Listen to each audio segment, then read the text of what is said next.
Hello beautiful people, welcome to my channel multi talent Maguva. మనం ఎక్కడికైనా వెళ్దాం అనుకున్నప్పుడు మాత్రం తప్పకుండా వర్షం మాత్రం వస్తుంది. సో మిగతా టైంలో వర్షం రాకపోయినా మనం వెళ్దామని ప్లాన్ చేసుకుంటే మాత్రం వర్షం రావడం అదేంటో తెలీదు. మనం వర్షం వచ్చినా ఆగడం మాత్రం ఆగం కదా. వర్షం వచ్చినా తుఫాన్ వచ్చినా వెళ్ళాలనుకున్న చోటుకి మాత్రం ఎలాగోలా వెళ్ళిపోతాం.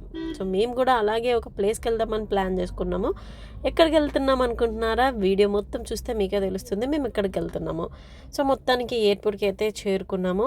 అండ్ ఎయిర్పోర్ట్లో బ్యాగేజ్ అంతా ట్రాలీ మీద పెట్టుకొని అండ్ లోపలికి వెళ్ళాలి కదా. సో వెయిట్ చేస్తున్నాం.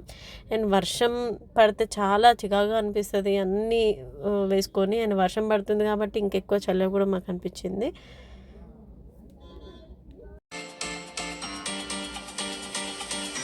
సో అలా బోర్డింగ్ పాస్ చూపించేసి ఐడీస్ చూపించేసి మేము లోపలికి వెళ్ళాము. అండ్ లోపలికి వెళ్ళి బ్యాగేజ్ చెక్ ఇన్ చేయాలి కాబట్టి అలా అందరం మెల్లగా లోపలికి వెళ్ళాము.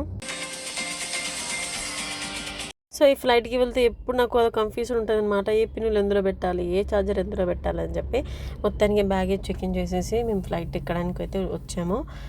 సో అలా మాకు లే ఓవర్ హైదరాబాద్లో ఉందన్నమాట. సో హైదరాబాద్లో మేము ఒక 2 hours లే ఓవర్ తర్వాత మళ్ళీ ఫ్లైట్ తీసుకొని అదే ఫ్లైట్ ఎక్కి మేము డైరెక్ట్ గౌహతికి వెళ్ళాము, అస్సాము. సో అస్సాంలో శక్తిపీఠం ఉందన్నమాట. ఈ అష్టాదశ శక్తిపీఠాలు ఉంటాయి కదా, అందులో ఒక ఫేమస్ శక్తిపీఠము, చాలా పవర్ఫుల్ శక్తిపీఠం అనమాట. సో దీనికి ఒక స్టోరీ కూడా ఉంది. ఏంటి అంటే భర్త అయిన ఇట్లా పరమేశ్వరుడు ఉంటాడు కదా, పరమేశ్వరుని పిలవకుండా అమ్మవారి తండ్రి ఎవరైతే ఉంటారో ఒక యజ్ఞం చేయాలనుకుంటాడు అనమాట.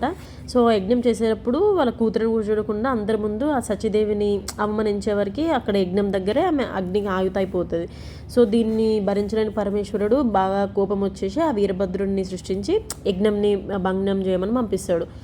సో అప్పటి వరకు తర్వాత పరమేశ్వరుడు బాగా బాధపడి వాళ్ళ భార్య లేదని చెప్పి అట్లా బాధపడి తను ఆమె మృతదేహాన్ని ఇట్లా భుజం పైన వేసుకొని పిచ్చి పిచ్చే తిరుగుతూ ఉంటాడు అనమాట. సో అది చూసిన శ్రీ మహావిష్ణువు పార్వతీదేవి దేహాన్ని మొత్తంని ఖండిస్తాడు సుదర్శన చక్రంతో.